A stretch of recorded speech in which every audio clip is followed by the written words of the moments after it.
into the circle. Via, left, right, left, we go again. Blasts it away, and the Netherlands are into the final. The two-time defending champions Australia are out. They've been beaten in a shootout by 4 goals to 3. And Pierre McLeod, who had an amazing game, is the Dutch hero.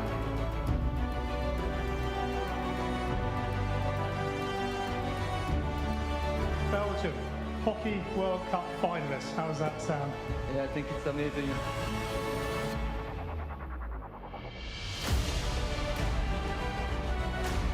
We wrote history. First time Belgium is playing in final.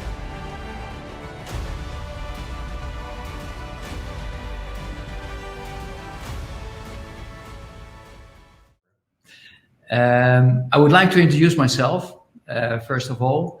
I'm Thomas Tichelman, opening up the first setup of Greatest Hockey Moments, a new series of FIH webinars. And me, myself, I'm coach. Was part of the national setup of the Netherlands for 10 years as an assistant coach. And my last involvement was in 2014 World Cup in The Hague with the men's team. Unfortunately, that was a silver. And right now I'm consultant to KNHB and FIH. I'm an FIH educator, and I was invited by FIH to host this event. So I'm very honored to host this series. And I would like to give you a small impression where this series of webinars is all about. Where can you have this fantastic opportunity to share top shelf knowledge, and getting so close to the absolute world top of coaching. That's with us here today, but also for the upcoming events, we're looking for opportunities to really reach out to the top coaches that directly share their knowledge with you and talk with you at the end, because we have a Q&A at the end. What is the idea? Where it's all about? We would love to share with you inside knowledge. So just not like the general kind of stuff that you usually is being presented, but inside knowledge. So we try to unlock methodologies, analyze strategies, and also unlock what makes international coaching different to National League hockey. Coaching and how do world coaches manage their own specific challenges. We will have in Q&A at the end of the webinar, we will gather the questions, and at the end we will make a selection and share that with our top coaches. What I would, I need a little push here on my computer, yeah. Thank you. We will have to create some real learning moments for coaches, but every time it will be a different angle. Yeah, and hopefully this different angle can, in the end, be translated to your own hockey practice. The framing of today. We will talk today about the impact of culture in your team approach. First, the understanding of a culture, and the coaches that we invited for today, they have a very interesting pathway because they coach teams not of the nation that they initially were born. So they were born in different cultures, have different understandings, though with Max, for instance, he traveled the world, also stayed for quite some time in Australia. But we're just having a closer look at how this impacted their views on how to coach. All right, and from there we take on into more strategic stuff and physical things. I want to start. So I'm very honored to welcome my friend and colleague Max Caldas, national coach of the Netherlands. I worked together with him at the Bloemendaal men's side. We had this incredible team with, in the midfield, Jamie Dwyer on the right-hand side and Teun de Nooijer on the left-hand side. So, okay, that is the type of different, challenging coaching, not. a tremendous advantage, obviously. And later on, Max invited me into the national team ladies side, and we cooperated there for 2 years. Max, can I welcome you? Yeah, you can. Yeah, you're full in. Okay, thank you. I'm very honored to have you with us. But of course, we have this special mix because it's all about playing finals. And that's Shane McLeod. Very welcome, national coach of Belgium. I'm very happy to have you with us because you are a part of the essential chemistry of today, of course. Shane, actually, since when do we know each other? Yeah, we've known each other for a long time, actually. We used to run into each other. I think you even came out to New Zealand and with the Dutch team one time. Exactly. Yeah. So it's been a number of years that we've crossed paths and seen you doing stuff and things like that. Yeah. There was mainly Auckland and a little bit of Tauranga. Yeah, that's right. Yeah. That's actually my first game coaching New Zealand was Tauranga. Okay. Auckland and Tauranga. Okay. Okay.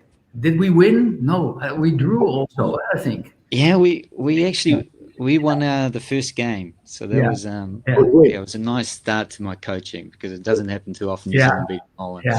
Yeah. I can still remember that I suffered a tremendous jet lag. Yeah, I think some of the players did as well. It's one of the advantages when someone comes that sort of distance. Yeah. All right, guys. What I would like to do is, of course, to sort of like draw a picture now about your coach's pathway and how that in the end affected your way of looking at coaching a foreign team. Maybe you do the kickoff, Shane, and can you tell us a little bit how everything started? And we know where it ended for now. That's Belgium. Yeah, well, probably my coaching also started in Belgium. So I've kind of done two tours of Belgium. The first one was in '99, and so I came over as a youngster. There was 29, 30, and was finishing off my hockey career, or thought I was finishing off my playing career, and I came to Belgium and started coaching Heracles Hockey Club. And we were in a situation where we played a lot of preseason games, and at that point in time, hockey in Belgium was very, very different than it is today. And we had a few guys that were still away and didn't come back for the start of training, and so we had a game against Kampong, and we were short. So I said, "Oh, look, I'll play in this game." And the president of the club said, "Well, why don't you play a coach?" And so we kind of did that for a few seasons before taking on some other coaching roles and so on. So it was really the start of my coaching career, was coming to Belgium and being involved in really the grassroots of Belgium growing. Really, the one of the nice parts of the story is there are a few of the players that we have now in the team that I actually coached when they were 7 or 8 or 9. So it's kind of gone a bit of a full circle. I went back to New Zealand and did the assistant role for a few months, and then the head coach went over to the women's side, and so I took on that role and did that role for a couple of Olympics, so 6-7 years. And then when I was leaving to go to back to New Zealand, I actually met my wife on my farewell function, and so it kind of brought me back to Belgium. So we did a long distance relationship. Okay, so it's your wife. Big part of it. It's always the wife. It's always the wife. Ask Max the same. It's always the wife. No, don't get me this one. Keep walking. Don't get me this one. No. But I fell in love with the country as well. And I noticed quite a big difference from going away the first time to coming back. They started to get quite serious about what they were doing with their youth programs and things like that. And so it was a really nice time to come back and be involved. And I started at the club, and then got asked to take over the Belgian men's team about 10 months before Rio, which was for a hockey coach, it's a really nice sort of project to do a 10-month thing. Most of the time you do a 4-year cycle and so on. So it was unique, and I thought I'd have a crack at it. And again, I fell in love with international coaching again. And and the rest is kind of history now. I've come through to this point in time and really enjoying it. Yeah, because I can still remember, because we played each other in London, right? And that was your last tournament for New Zealand, wasn't it? Yeah, it was. You told me after the tournament, somehow we met each other. You said, this will be my last serious hockey thing, and I might step back a little bit more and change my and boom, national coach of Belgium. It's about often clarity, Yeah, I know. It's often the way, like the job. Often you don't pick the job picks you, and you have to go with that ride. And if you're lucky enough, it picks you at the right time for the assignment. Yeah. So now, looking at culture, the cultural effect, you could of course easily compare now where you're coming from and where you now ended up. And do you see any differences that you work with that is important information to work from? Otherwise, it will not have the proper impact influencing your team.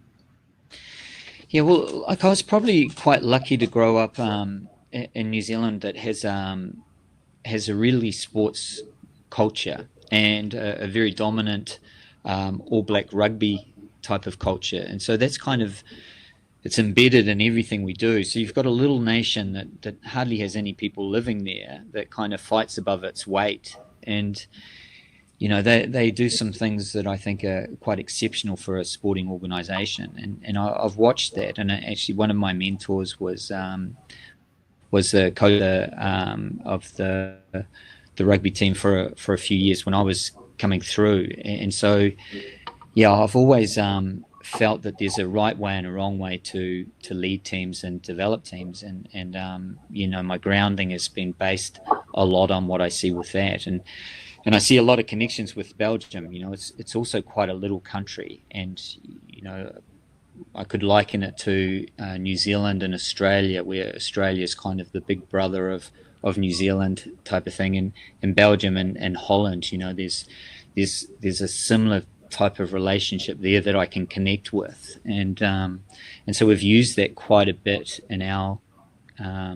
developing of the team and how we go about our business and things like that. So I guess that's assisted with the culture, but also probably the 10 months that we had together was a nice opportunity. They knew their hockey. The guys had been really well coached in recent times with Jurien Delmay and Mark Lammers and Colin Batch and Adam Commons.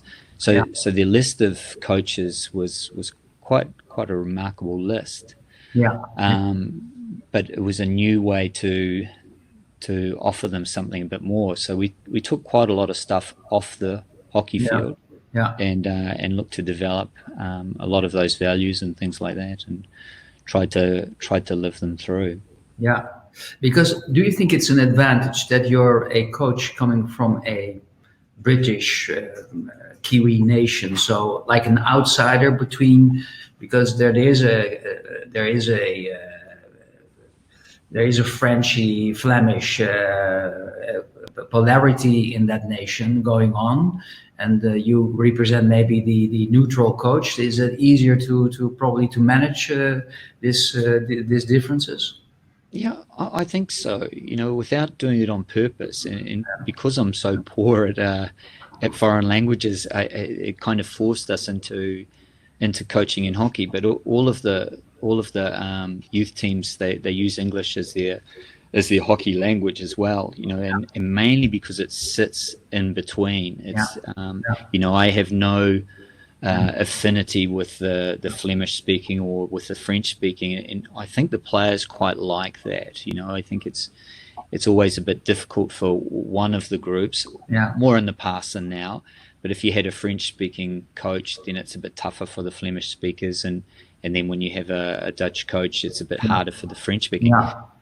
Now it would be much less of a problem because all of their languages, they speak 3 languages incredibly well now. But I think in the past it hasn't necessarily helped those coaches that haven't coached in English. Yeah, exactly. And so if you have a concentrate more on the cultural values that sit in that nation, are there certain values that you can really work with? Yeah. Like I think the other thing that Belgium has, or there is has been a little bit of a lack of, is a team to follow. They've done incredibly well in individual sports, with the tennis and judo, cycling, and so on, but not really a team to attach themselves to, and so things like there are a couple of things that we do that the players really enjoy that are relatively new. Like we celebrate when a young athlete comes into the program and we present them the shirt. We make a really big deal of leaving the shirt in a better place, which is it's an all black. It's an all black ritual. Yeah, it's a strong ritual, but it's also quite a tribal ritual. It transcends sport in that type of way, and also milestones. We enjoy celebrating when players reach 200, 300 caps. And in the past that was just this happens and well done, and you get a handshake and a towel and it's all over. But we really make quite a big deal of those type of things now. So little things, and it really is a whole lot of little things that makes the big thing in the end. Okay. Well, Max, I think we should put up the combined slide, because you guys both originate not from the nation you're coaching nowadays, Argentina. Full of character, of course. Can you reveal us the secret ingredients that made you coach that you are now in Holland? Well, I started coaching because it was just a way of earn some money. So I didn't have to ask from the parents to actually get some money to go out with my friends. When I was 17, I started coaching, helping coaching with the youth teams at the club. I'm a club, with the minis. And back in Argentina. Yeah, I think we had I come from a club with a proud history, a club where when I was growing up, it was always between 5 and 9 players in the Argentine, and those players were our idols and also our coaches, and they taught us the value and the love of giving training and giving back. Of course, through when you were young, I think just to earn some pocket money just to go out was the way, just to get the job. And I think I kept doing that through my playing career. And when I went to Australia, probably was the first time I realized that coaching is a job. It's not a hobby. I mean, you come across, like Shane said, the huge sports like rugby and footy, and also rules of cricket, and and all the coaching pathways that back home don't exist as that. And you come across and you realize that it's a job, it's a serious job. And I fell in love with that part of it, probably in Australia. And I always found the beauty of the whole tactics and strategic strategy of the games very interesting, even when I was a player. Probably more so because I didn't like to train. So that part of it, I think, was nicer than the other part of it. So when I came to Holland, I came here to work. I wasn't playing. I was taught playing hockey altogether. And I think that because of Joost Bellard and Ties Kruijsen and the Familie Kruijsen in Holland, I started playing hockey again, getting fit, and I managed to pick another World Cup in Malaysia in 2002 and another Olympic Games in Athens, just by sheer, actually, luck, And along those times, I kept on doing work as a coach in Holland, McLeod, Gazette, but also, in the youth teams from the province in South Holland and, the youth national teams and things like that, doing some cameos here and there. So I always kept close to coaching. When I stopped playing hockey in 2000, after Athens, I went straight into it, and I pretty much followed Roland Woman's pathway.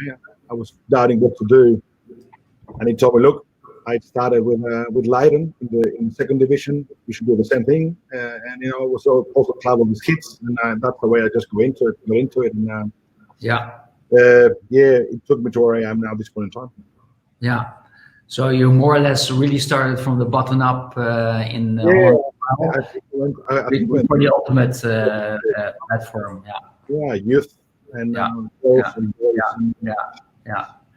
So now, because if I look at this, those benchmarks, Argentina and Australia, if I put them in a pot, that will be a chemical reaction.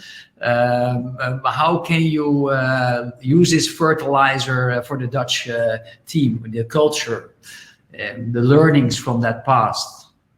I think you're a part of your context. You keep on learning as you go along for life. And one thing that I did do when I moved to Australia was to try to not be an RG in Australia, but just try to live and breathe like live and breathe there. You know what I mean? Just try to get immersed in the in society. Language-wise, it wasn't a problem, but I think that sometimes the risk is that when you go overseas and you come from a certain country, you're always looking to join with people from that country, and then you're not living overseas. It's actually having a long holiday.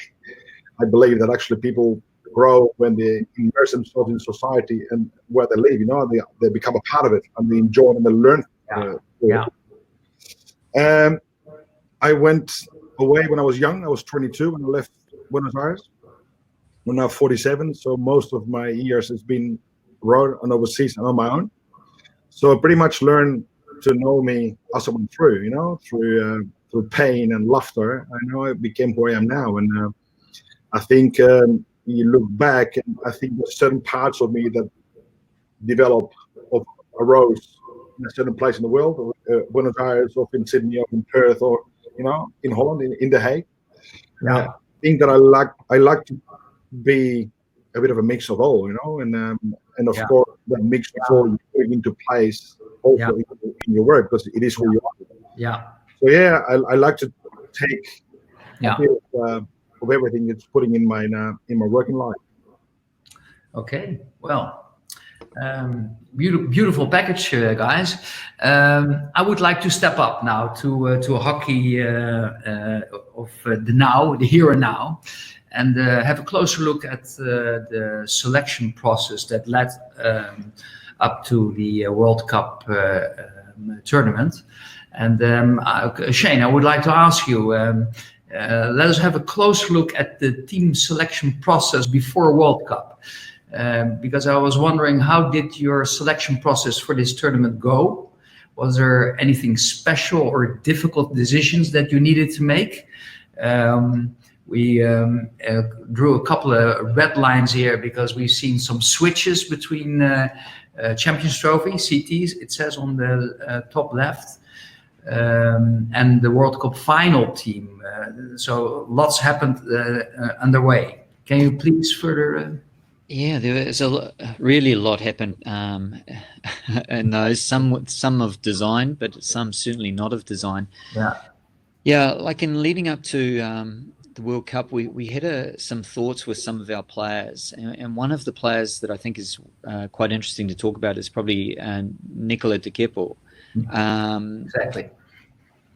Yeah, we originally we were thinking this guy is going to be quite a good joker, and he has the ability to play in any of the lines and so on. And we were thinking not only of the World Cup, but also, going through to the Olympic Games, having a player that can play as a defender, a midfielder, or as an attacker is a great luxury. And originally we were thinking, look, we're going to play him as the 17th man at the Olympics, and let's try and build him towards that.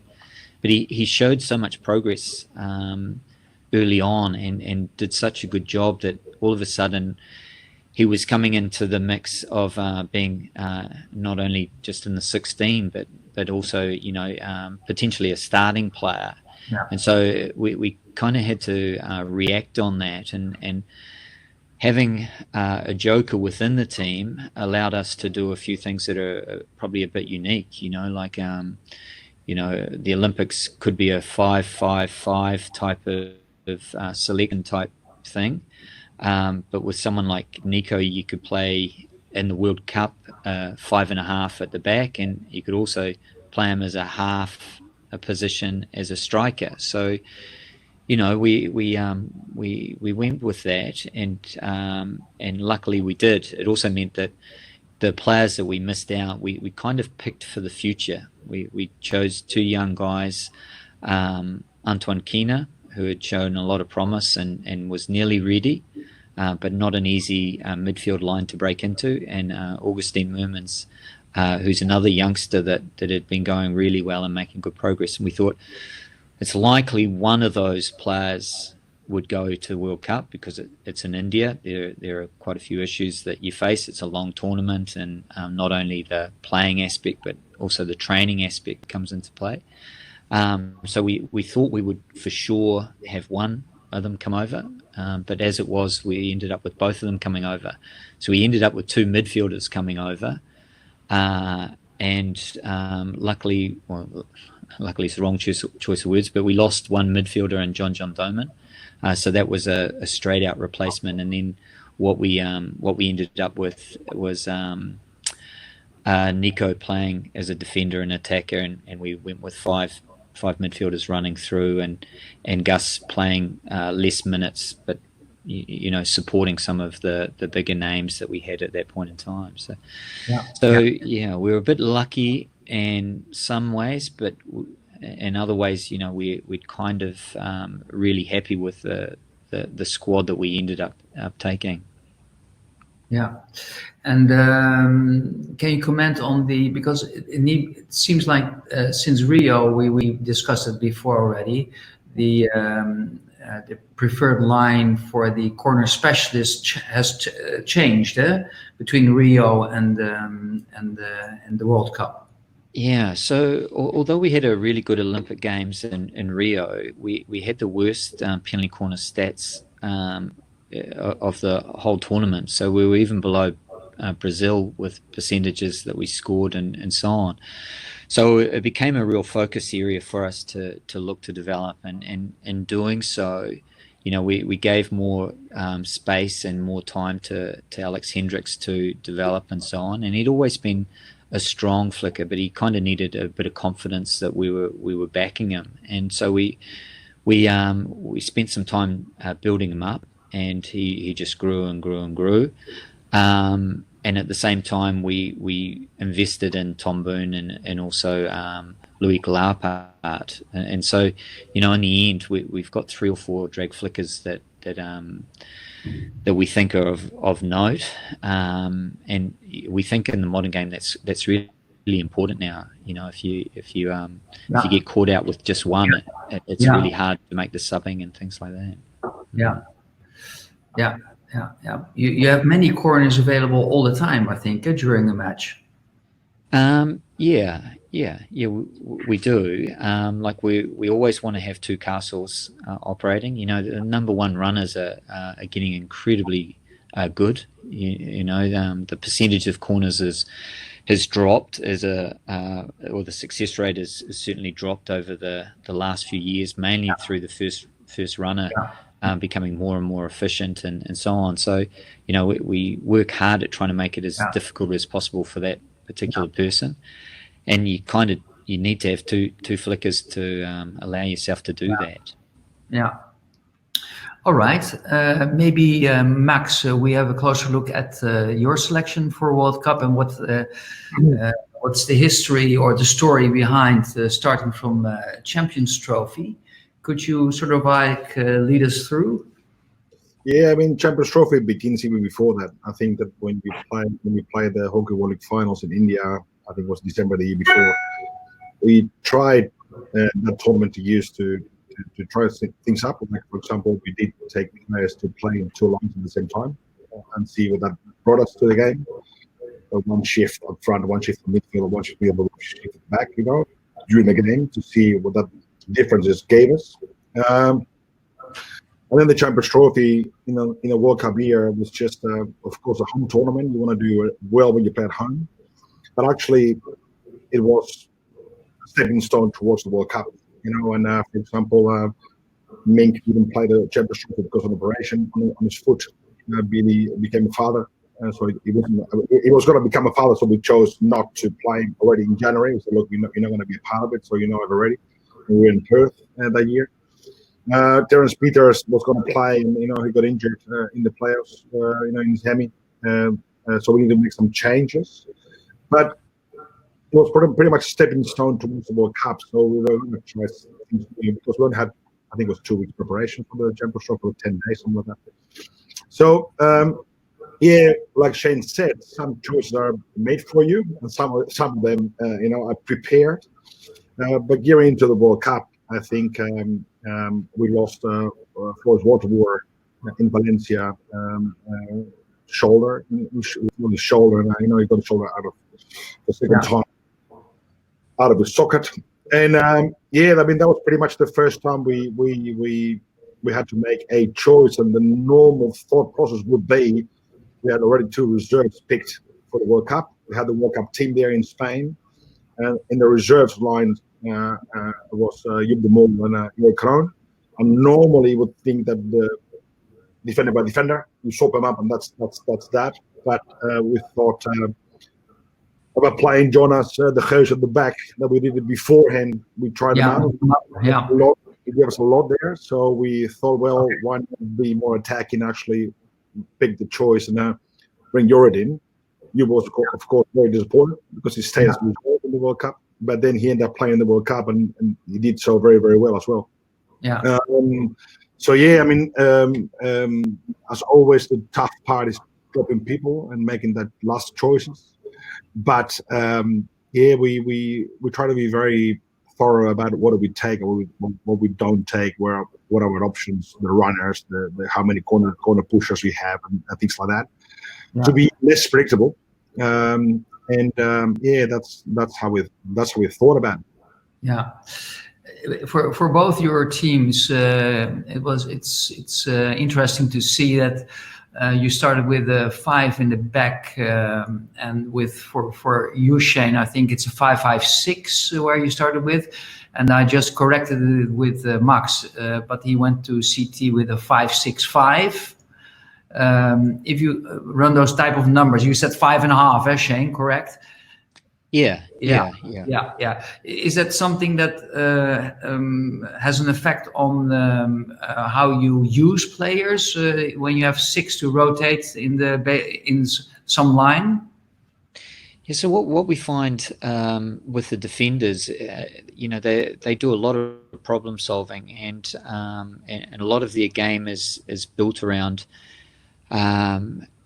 Firstly, understanding what teams are throwing at them, then overcoming those type of things. And, you need time to do that. So we have a tendency to play our guys at the back for longer. They're also the guys that give the framework of how we build up and so on. So, for us, we have important players there that we try and build on, and really where we have impact players is more in the front. So they change much more frequently. And what we have with our midfielders is we try and work them maximally. So, the World Cup, we kind of shared minutes in couples. So we had Simon Gugnard. So if you know him, he's an incredible athlete, but he's a bit like a diesel. It takes him a little bit to get into full flow. So if you're swapping him every 3 or 4 minutes, he just can't get into the game. He gets frustrated and so on. And so we coupled him with one of the young guys. So he would do the dominant minutes, and then the young guy would fill in fill in the gaps while he would have a drink and get himself ready for his next round.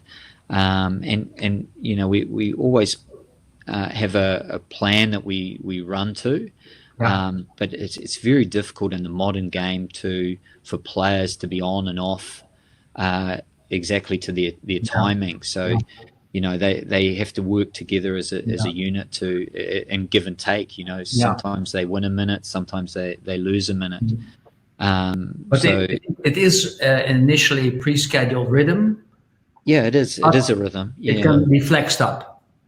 Yeah, well, I think if you get too structured with it, then it becomes difficult for the players to manage it, and then frustration comes when, you know, the same guy gets penalised the whole time. Exactly.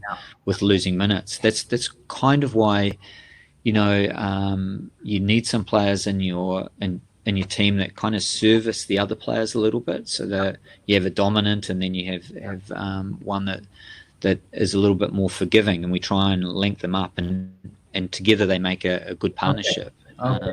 It's always, that's the word, forgiving.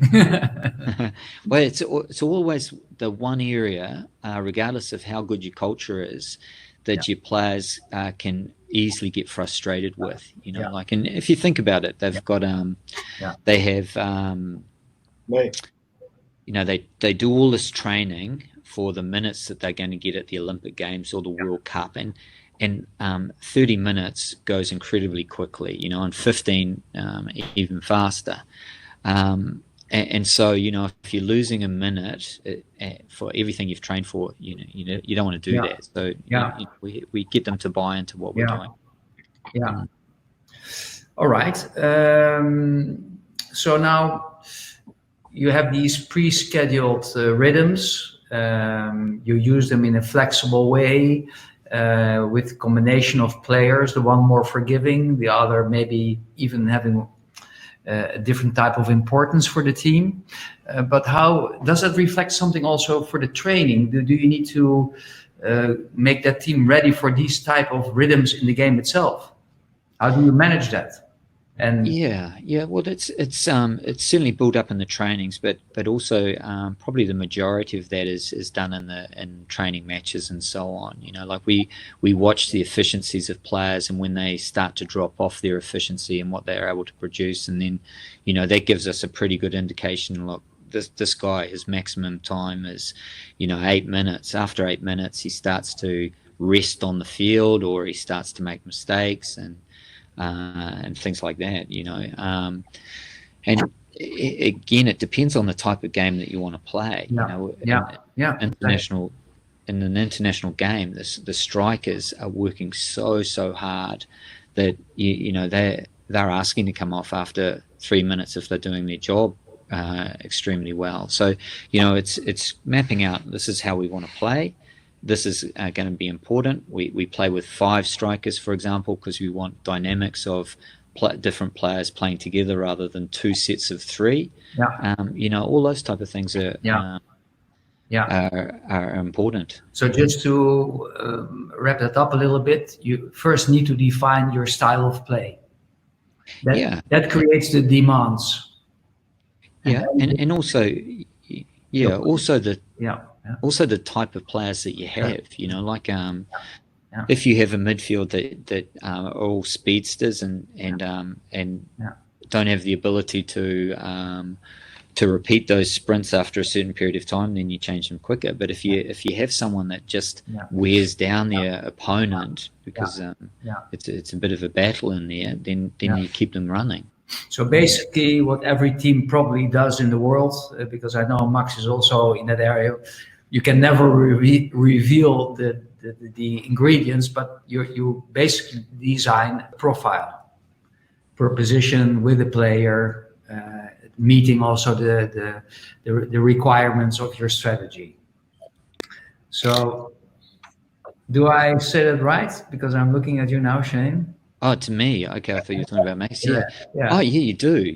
Like it's all about profiling. You want the maximum out of your players. But the hardest thing that I find in our team is that we have with our midfield, we've got 5 players that all deserve to play longer. But we haven't got the minutes. We can't do it. So I'm often tempted to play with 4, but a tournament like the World Cup or a tournament like the Olympic Games, it's not easy. It's more towards the end of the tournament where your 5 midfielders come in. Originally, we were 4.5. And 4.5, 5.5 at the back is quite a good combination. Yeah. Exactly. So Max, okay, this is really about understanding that you have these profiles. Now, of course, you need to manage the training load and recovery during the tournament itself as well. Yes. And so not only during the game or before preparing for a tournament, you need to respect the rhythm of those profiles, but also during the tournament, it's a whole program that needs to be finally coordinated. Yes. Can you share some ideas about this whole process? I think it depends also on the type of tournament. I think this World Cup was a bit weird because you play one game, you have 4 days off, and then in the end we play back-to-back final. That was strange as it was. I think you probably had a bit more room to be flexible in the World Cup because you got 3 days to recover, 4 days before your next game. Still, we pretty much the same thing as Shane. Our subs are pretty determined, and you need to be flexible as a coach where you can be. Sometimes we make the call from the bench to keep one line longer or keep players longer, and that I make the call myself, and the rest keeps on going in their loop. And of course, I think every team that I've been a part of since this interchange became a part of our sport. I think every player wants to play the whole time. Full stop. And they all think they can, and sometimes it's our job just to actually maneuver. In the beginning. Yeah, I think that sometimes it's our job for us to maneuver that situation towards the best way for all of us together. But in a tournament, the whole idea of our interchange system is to make sure that from day 1 to day 7, and then we can deliver the same amount of energy and speed and power, and of course. Towards the end of the tournament, in the semi-final, final moments, quarterfinals, and I think that's probably when the flexible part of it becomes more of a part from the coaching perspective. But that's how we do it. And to be honest with you, we were already trying and testing how we're going to do it in the Olympic Games with 2 less players, and that's why. What I said before, in the Hockey World League finals in 17, we tried to see can we actually play with flexible people, like they can play in 2 lines to cover more shifts. You know what I mean? Yeah. For sure, one thing that for us does not work very much at all is I think 6 strikers. I think 2 for 3 is not. Yeah. And the guys don't like it. And to be honest with you, I don't like it either. They play shorter, smaller. They don't play. They don't actually have. With other people, the same contact, you know what I mean? It's like 2 teams within a team, and I think that's probably not the best way to do it. But of course, I think that we discussed this with the players and the staff, and we just try to find the right way with the right context. You know what I mean? It's different if you play a Champions Trophy 6 games, 8 days, than if you play a World Cup with 4 days in between. Yeah. So now I'm actually making a big step forward. I will backwards, but. What was for both of you, your idea about were you in peak state ready to play that final? I mean, we're talking about load management, we're talking about recovery pathways, how to overcome 4 days of rest. So did you feel, let me start with Shane, was the team fully ready to give the max peak state explosion ready for that game in the final, or were you on the way? Yeah, I think the quality of the game, like I thought the game was a good game. Don't get me wrong, but I think that it could have even gone to another level with another day in between.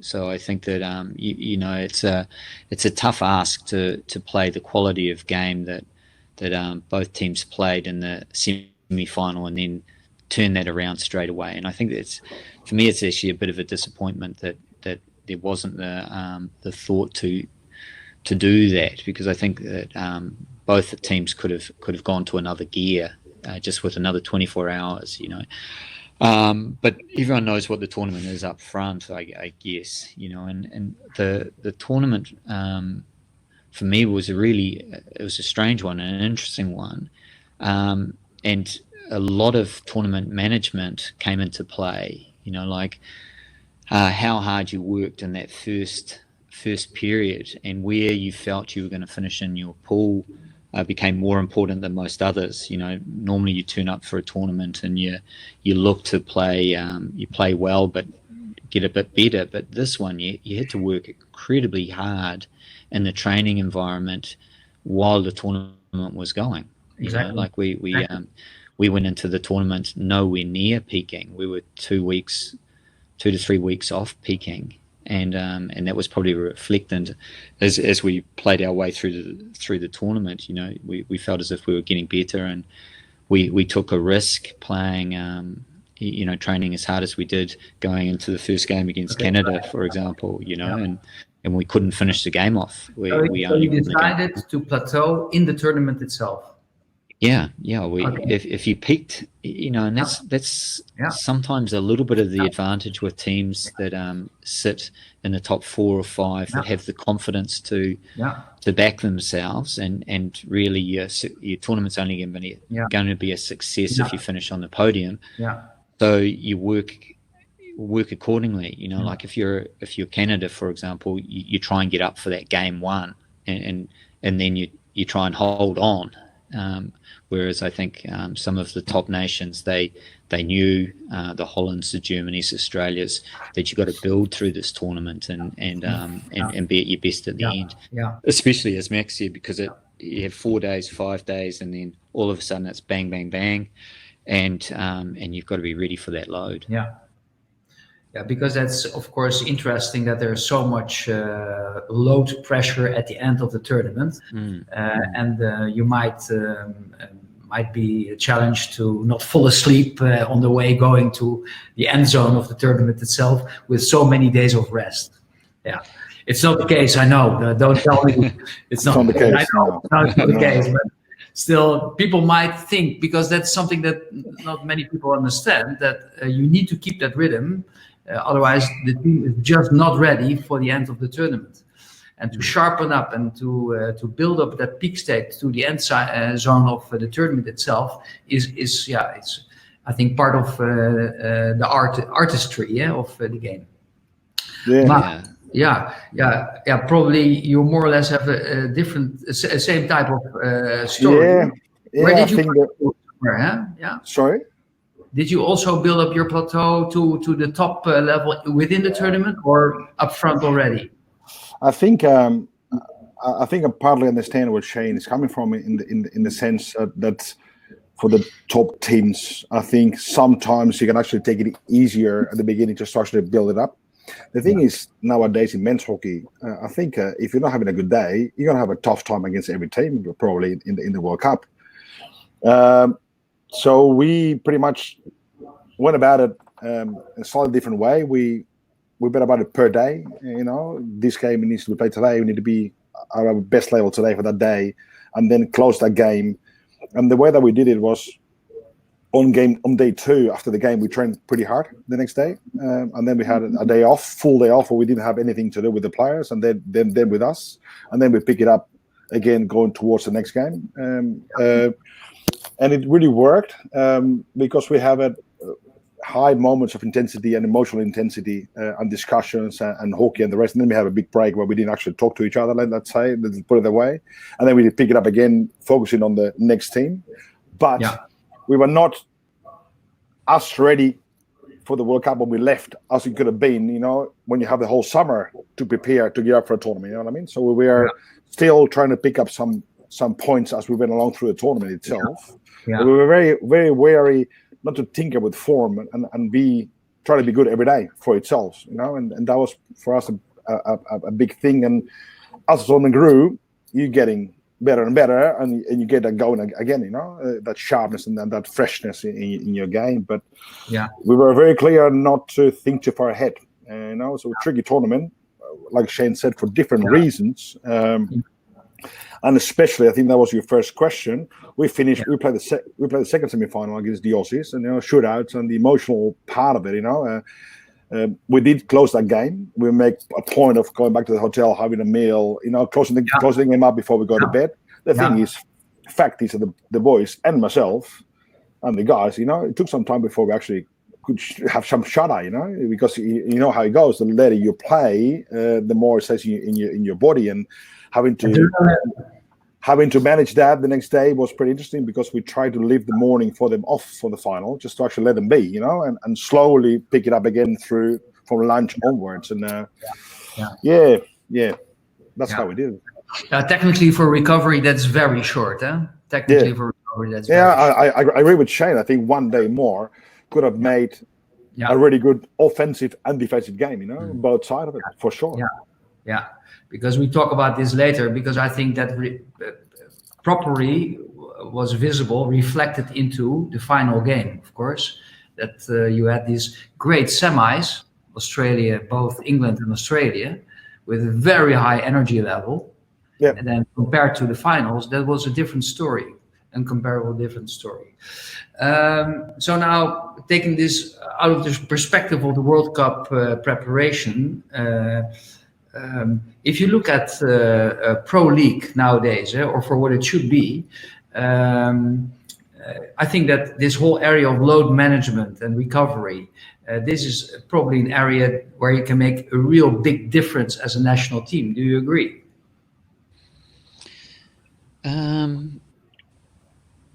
Yes and no. Like it's still, for me, I'm still not sure where it sits exactly. Like the concept of playing games of consequence in different countries and things like that is really enjoyable. Don't get me wrong, but when it gets put in and amongst a whole lot of other things as well, it's never easy. That's right. That's not what I mean. This whole expertise of load management and recovery itself becomes highly important indeed when you have to play in those complex or maybe overloaded calendars. Yeah, but I am trying to answer it. It's the problem lies is you don't have one master. What's quite nice about building for a tournament is when we have them in completely to ourselves, and then you can truly gauge the load, and you can play around with it. But when you have two masters, and that's what happens a lot in Europe, you have the clubs that have a lot of demands that they want, and rightly so, from their players to play the playoffs, to play EHL and those type of things, and so you've got two people that are trying to control their loads and what they're trying to peak for. So it's not always easy with the Pro League to do the load management exactly how you want it. We always attempt to do it, but again, it's hard when you have two masters. So it's really a challenge. It's an interesting one, and that's probably the same for Belgium and Holland, that you need to sort of like start a collaboration, or it becomes in the end a negotiation with the clubs, of course, because they run the other program. I think it's what Shane was saying. I think the difference is that we do have that constraint of a club hockey, whilst other countries don't, in the Pro League. So then you got countries that actually are fine with traveling abroad because they've got a full-time program and they can actually pretty much pick and choose when they want to travel, whilst European countries and club hockey needs to be very taken care of, I think, in a certain way. And I think that's difficult for us to. I think also what Shane is trying to go to, correct me if I'm wrong, Shane, is that the fact that we sometimes don't know how much to push because we don't know how we don't know what we get in before we start. You know what I mean? And so it's very difficult to balance. And of course as well, how important is one-off game? Middle of the season away when you still have to do let's say 10 rounds of club hockey and EHL and then European Cup in the summer. That's the difficulty with planning when you get to that stage, is that how do you preserve the best thing for both sides of the story? It's a bit tricky. Yeah, exactly. That's a challenge. Okay, well, let's talk about the final. it's of course the game we're all looking forward to. We know lots more about the backgrounds now, the pathway of load management, selection. We had a look at that. But of course, there are many things happening in the background as well. Shane, you mentioned already, you lost some players on the way. What happened to your team? Because before you ended up in the finals, there were many things happening around and in the team itself on other levels than just the team play. Yeah, it was almost like a movie script. To be fair, like so our first scene was arriving in India and having John Doman falling ill and quite seriously ill. Yeah. And we all know John Doman as he was the best player in the world a few years back and a really important person for us. And for me, he was actually going into the tournament in one of the best forms that I've seen him. So, we lost him in game 2, or even leading into game 2 against India, and we also Manu Stockbrooks, who's a really powerful athlete that plays a very distinctive style, and we lost those two guys straight away, and so that brought in a new dynamics into our group.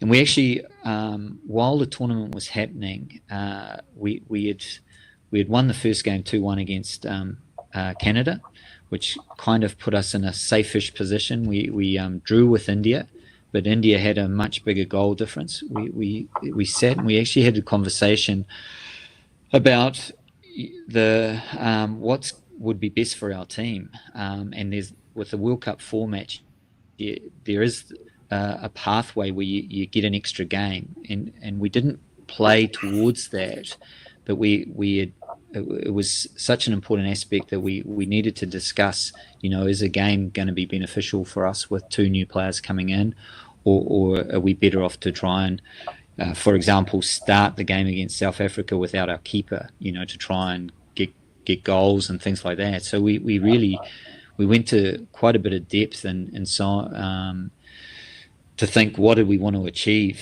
and we were faced with the daunting task of if you get over and you finish first in your pool, you play Holland, or if you finish second, you play Germany. So in the end, we didn't go crazy to try and win the game against South Africa by a lot of goals. We thought, okay, this is actually going to be quite beneficial for us to play another game. And if we didn't play another game, we had actually spoken with Australia about playing. If we'd gone through first, we'd spoken to them about playing a catch-up game, because I think it's a bit detrimental to have that bigger break and still be building through the tournament. So we had all that happening, and then the other thing that collided with us was Simon Gougnard lost his father in the night before the semi-final, and it was to be fair, I struggle to talk about this if I take myself back into the room, so I'll try and do it just matter of fact. But he lost his father, and he went through that process of dealing with that, and he had the support of his roommate Tom Boone, and they, at 2:30 in the morning, 3 a.m. in the morning, they're walking around, Simon not saying too much and Tom just being with him, which is not really what you would say high performance in preparation for a World Cup semi-final. And then in the morning, Simon hadn't slept a great deal.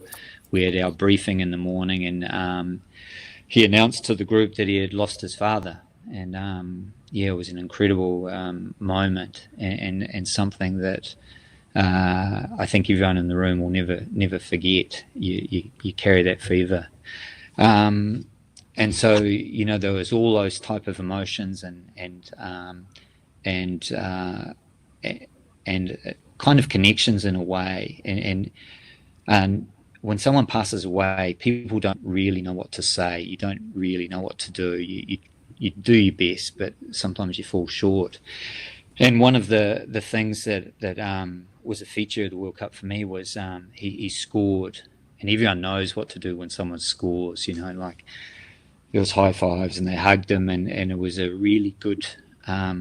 It was a nice way to kind of say a lot in an easy way. So, all those type of things were going on, and the hockey was happening at the same time. So it was an interesting time for us. But many of those things brought our group really close.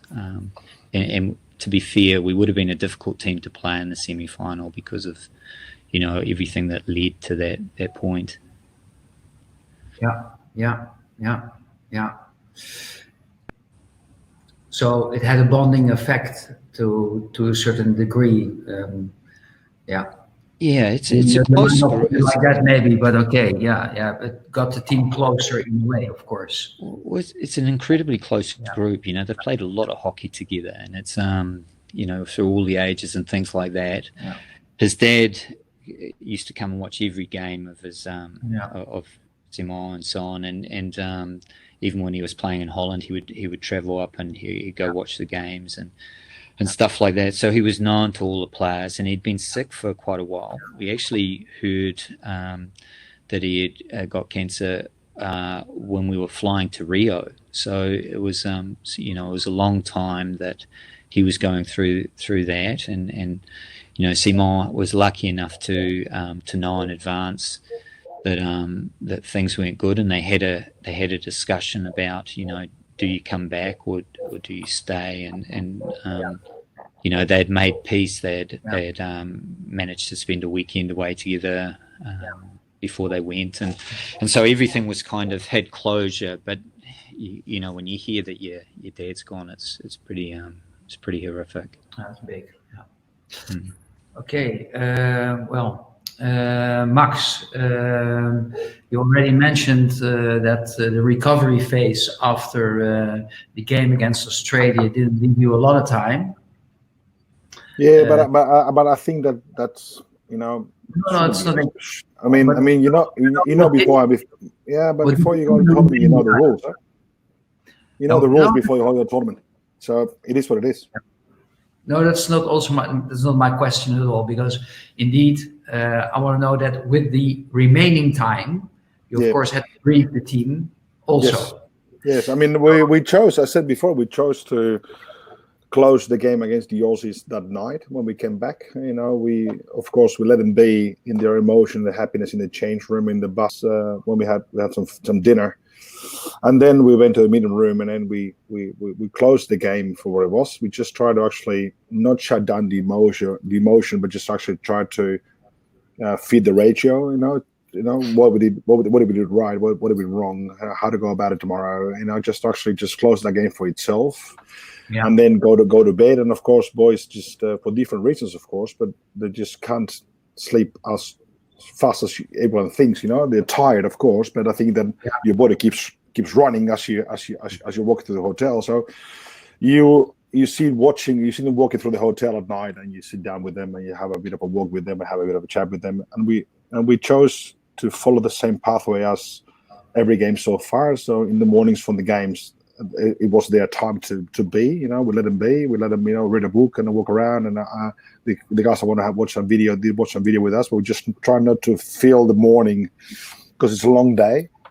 We try to cut the day in pieces. So the morning was for them, and of course you're in and amongst them, chatting and walking around. But from lunchtime, you start to tune into the game against Belgium, and you go with your meetings and with your rituals about what needs to be done and what time, and just getting ready for the game. So I think that looking back now, and I was talking to Pos a couple of days ago, Graham Reid, it was the assistant coach.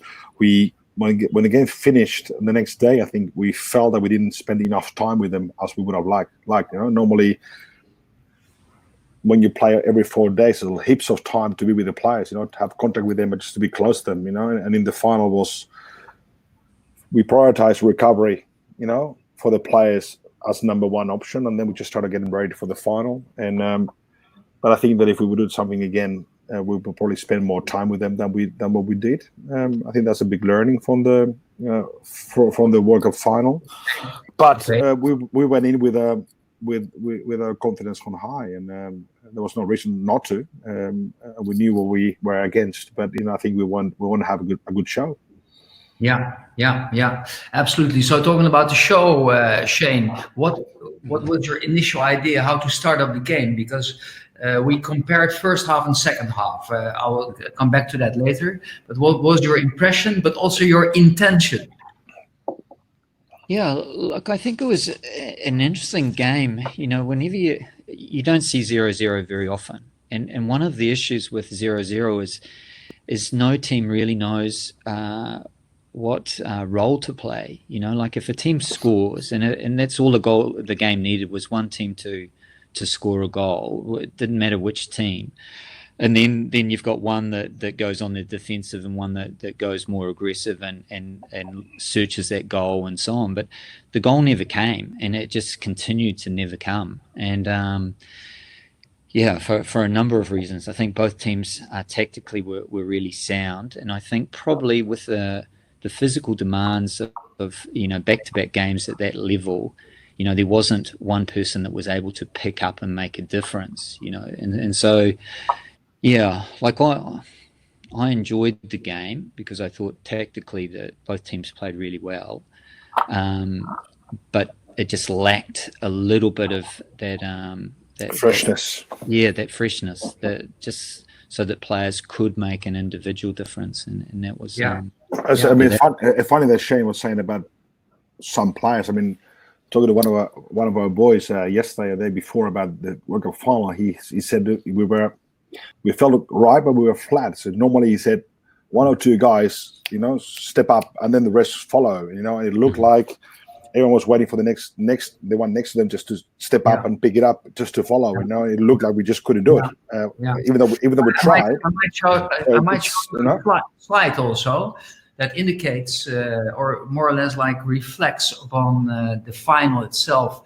If you look at the number of 25 yards, 23 meters entries, both sides had 50 entries, which is pretty nice. But if you see at the continuation, with the Netherlands, for instance, it went to 16 circle entries and 5 shots on goal. And with Belgium, more or less similar, a little bit less, but similar picture. And if you compare that, we compare that with the semis, and you see this huge difference. We did not make notes of the 23-meter entries. That was all handwork. But you see this 20-10 ratio in the game against Australia, with the Netherlands, and Belgium against England, the 23 circle entries and 13 shots on goal. So a huge difference, actually. So that was my initial impression, was immediately to check this out, because I thought, well, okay, this must be something that had to do with the demands of that weekend, probably. Yeah. If I might start, I think when you guys invited us to do this, to be honest with you, I just forgot a lot of the stuff, So some time ago, I remember Mink going like, "Oh, it's a long time ago." So we had a chat with them this week about the game, and I think that's probably a constant with the players. They felt we wanted to, but for some reason we just couldn't, And we defended really well. And I think we were very conscious about defending and about.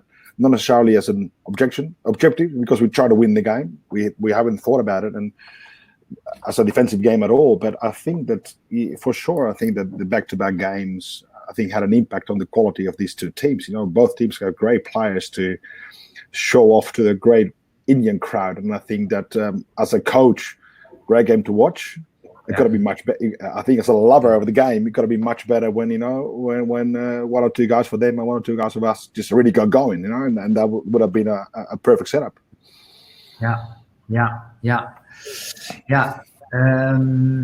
Okay. Where do I take this? Let me see, because Shane, if you look at Holland as a team, what do you see as their specific qualities? Oh, look, I think quality of player. I think you know, they have strengths across the field. Like I think individually, they have some really world-class players that stand out. And you have to take care of those players, you know, to have any sort of chance of playing a decent game against Holland. You have to make sure that they don't have too many of those players featuring and so on. So defensively, you have to be really sound. I think their strike line is of real note. You know, there's a couple of players in there that I'd love to do some work with at some stage, because they're really gifted. You know, and I like their attitude. You know, there's some real competitors in there. I think young Brinkman, you know, he it's just competition written all over that guy, and you saw it even after the World Cup final. He was furious that they had lost, and you know, you just got to admire that type of character, and he'll go a long way. And you know, and also you got guys like Prasha. That's, for me, is such a natural striker, and you know, so there are many very talented players within that group, and so you know, we always we have to do a really good job when we study them. We have to make sure that we're ready for the kind of the individual flair that they show, you know, for us to compete. And I think that's probably where we put quite a bit of effort in. Okay. And for you, Max, how do you look at Belgium in that respect? Yeah, I think that pretty much the same. I think that's the beauty of this sport, that every team has at this level a number of players. The real games. A number of players that actually can open up games, you know, at the medal winner games, you know, and they have players at the back like Arthur van Doren that actually are really, really good. They lost in Stokebroeks one guy that can actually run from pitch to silent backline to backline the whole game, you know, and then that was probably a loss for them in that regards. But they got midfielders, and I mean, I'm a fan of Kina, you know, and I always like the way he plays. He's very confident in his ability, you know, and they got strikers that know how to score goals, you know, and so all in all, I mean, if you look at the similarities, you know, in that tournament, we both had good keepers as well, you know, keeping the tournament as well, you know. That's also a big part of getting to a World Cup final, when those guys keep you in the game, and I think that we both had that as well. So I mean, and also a team that trusts what they do at all times, and that's good to see, because sometimes when they go and get stuff, you tend to think about twice. Shit, should I do this again or not? And they tend to stick to their guns, and I think that's a good quality of them. Yeah, you lost, by the way, one of your USPs. Maybe that's the wine, just like you mentioned the Stokebroeks, Max. You replaced them with, maybe you can't say it like one-on-one with the mall, but did that change something of your strategy? Different type of qualities you're talking about, huh? So yeah, I mean, I have to start with. I have a lot of trust in you. I think if you his growth and his willingness to get better, I think it's rivals to none in the group. I think it's a kid that actually wants to be there and wants to improve. And to start with, I mean, he arrived a day or 2 or 3 days before the quarterfinal against India and had to play against India, and he played a great game. I think he was probably one of our best players on the pitch that night, and it was not easy. That just says a lot about the kid, you know. And of course, Sander de Wijn is not only a brilliant player but also a brilliant mind, hockey mind. I know that's difficult to change, but two things: our trust in you was there huge. Secondly, Sander de Wijn played a key role in helping him and the rest of the guys out when he got injured. You know, he went straight away into, okay, how can I help modus? You know, and he was there in the hotel trying to help out with video, with meetings, with talking to the players. And I think that actually that combination made us very confident of what we can do. You know, and I think that's one of the keys. If you go back to the first question about interchange, we do trust all our players just as much. You know, and with you was the same story. Yeah, I was thinking more or less more strategically, because I think that Wijn is for sure a great overlapping player that can cover distances at a tremendous pace. And Yeah, but if you say different no, but if you say that overlapping, I think then you don't know Joop well enough, because that's what Joop can do. He can run with the ball the whole pitch over, like Sander can do as well. So I wouldn't say that was a difference. I think the difference probably more defending wise. I think Sander has more years experience on Joop. The Joop has to still grow into. Yeah. But the overlapping one, I think that they both can do that as well, just as good. Yeah. Okay, great. Shane, a little bit change of topic, but because I was inspired by one moment in the game itself. Since Rio, most of the teams in the world play a zonal defensive system. And like Belgium as well, and Holland. And so it was obvious, clearly visible in this game, that this is one of the, in the package of the strategies.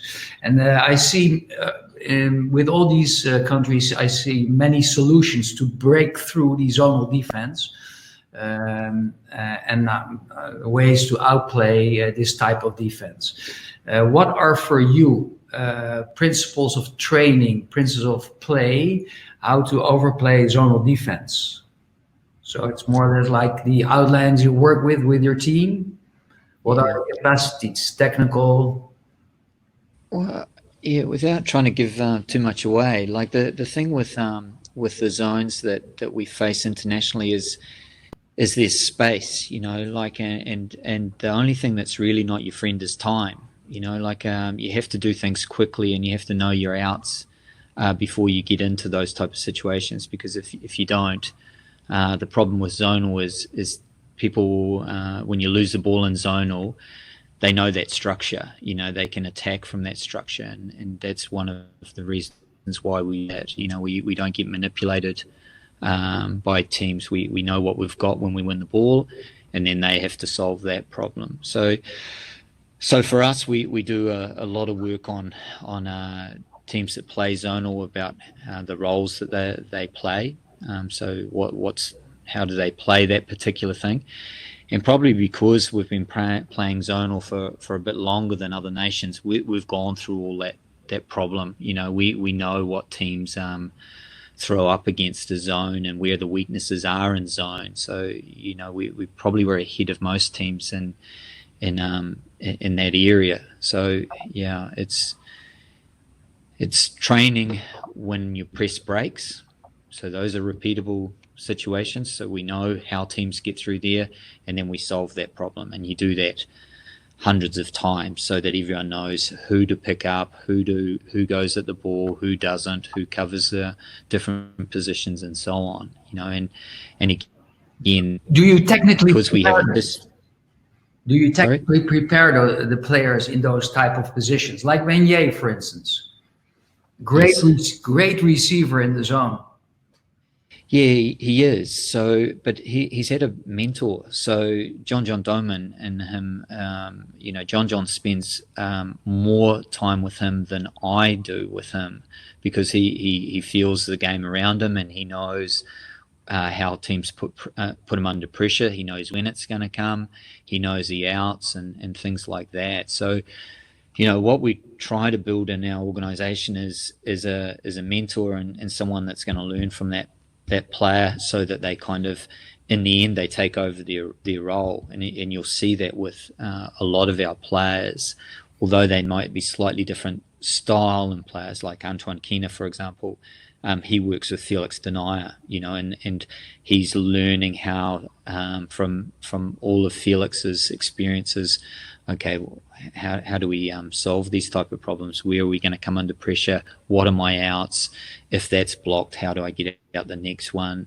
And so there's really a lot of internal coaching that I don't have enough awareness of, where the pressure is going to come from in live terms. So, that's how we've set that up. And although you see different players playing in those positions and bringing their own sort of flair, they do the same things. They do find the same solutions in different ways. Yeah, exactly. Well, I'm going to show you a clip now because, as I told you, I selected one because it's a beautiful moment, I think. I'm a stop the video. Yes, thank you. Yeah, maybe we make it run till the top of the D, the ball. For the restart, we see this obvious triangle shapes starting now of the Dutch. I see this particular vertical overload in the center of the pitch. I see there are many red players in the center X of the field. Seemingly the wing sides quite open, with the open triangles, of course, of the Dutch in a perfect shape, by the way. And what I love about the action coming up now is that the way that the receiving passing game has been played with it's for me the ultimate, in 3 passes from D to D, one D to the other side. I let it run now. So here they put on the pressure, and there we are to Abel and pass. So actually a passing action from starting with Van Doren to Wenier to the Nair to Abel. And we're going to replay it one more time. What I liked a lot about this solution is the concentration of players in the center, like here. Yeah, like you can see here. One moving out, and there we go. Up, up, up. And it's like a consecutive 3 times of open receptions and pass. Yeah. So I was thinking about it. Is this maybe in this way of training and partnering and the mentoring system? This was introduced technically in the training. That was more or less where I was looking for in my question.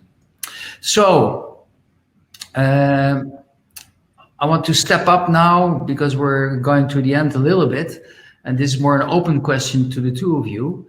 And Max, I would like to start with you. I'm just curious about how you manage the element of risk in your team. Obviously, of course, you try to improve on risk reductions, but where and when is a team player able to let go and play without any constraints? How do you more or less work with the element of risk in that sense? I think it's a player's game.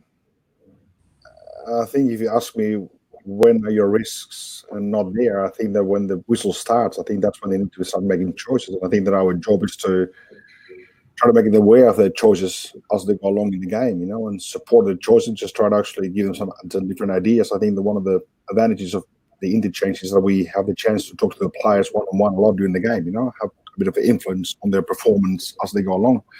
I think when someone plays for longer periods of time, I think you have less time to interact with those players. And I think the coaching is live, Of course, you go onto the pitch and onto the game with a certain idea of how to, let's say, go past Belgium or how to press against Belgium. But once the game is being played, I think that actually there's no point of actually constrain them and limit them in their choices. I think that's actually making them aware of what they're doing at any given time, being more present in that moment. Have I been always like this as a coach? No, of course not. When I started coaching, you won't do everything yourself, with the joystick on the sideline, and now you try to recognize that it's a player's game. And actually, I think our job is mainly those moments on the training paddock, whilst you're training, in the how do you put games into the trainings where players have to make choices and actually go about their choices before they go into the game itself. But once they're playing, I try to keep them playing, and just try to be much more in the one-on-one coaching with the players themselves, and try not to limit them in their choices. I think that's, with some players you can do it more than others. It's about how you know them, and which buttons you press with each guy.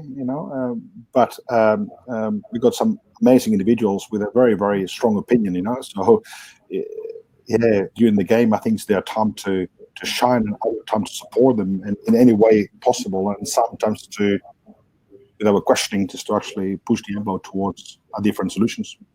Yeah. So, for instance, if the team starts attacking with 7 players and with 3 in the back, you're okay with it? It's their choice and our choice to support. You know what I mean? I think they might. I think it's a pretty weird example. Don't you Well, think? I'm researching the area. Why not 8 and 2 at the back, or 9 and 1 at the back? You know, I think it's a bit of a weird example. Don't you think? No, because let's say that we are 1 down behind, 2 minutes to go. Would you not attack with 7 players and 3 at the back? Yeah, might, but this is a situation indeed. So in So most situations, it's a situation itself. So I need to be very aware of what you. Yeah, I was looking for those areas in the game. Yeah, I mean, I think I gave you the answer before, and I think that in the training pattern is where the magic happens, you know. And once the game starts to come, you're much more in the context, try to help them out with your coaching and let them actually play what they see, and then they have the discussion when they come off when they go on, what do they see, what they have not seen, what do they miss, and the adjustments are on. But when they play, they play. Yeah. At the same time, I think. Also, for you, Shane, you manage risk in the end when you talk about defense. So there are also areas where you let go in your game. But talking about just the risk reductions, it's an area that's continuous on during the game, isn't it? Yeah. So we probably have the philosophy a bit of what we try and do with the coaching staff is give structure. So we give structure to the team so that they know what they can build on. You know, like I do have trouble watching a game that I don't recognize. It doesn't help me, and I don't think it helps our team. So once we give them that structure, then they can express themselves. And our structure is really designed on allowing players freedom to do stuff, but within our structure that we talk about. And you know, the risk factor that you talk about, we probably put that in the category of risk versus reward.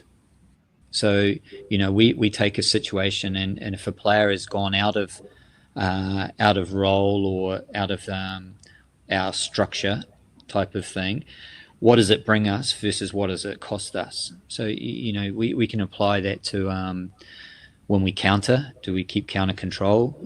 We apply it to, you know, if we are trailing and we take our keeper off, does our structure allow us to get players in positions that are going to be effective, or do we just have the extra player that's waiting at the back and having no role, might as well be the goalkeeper?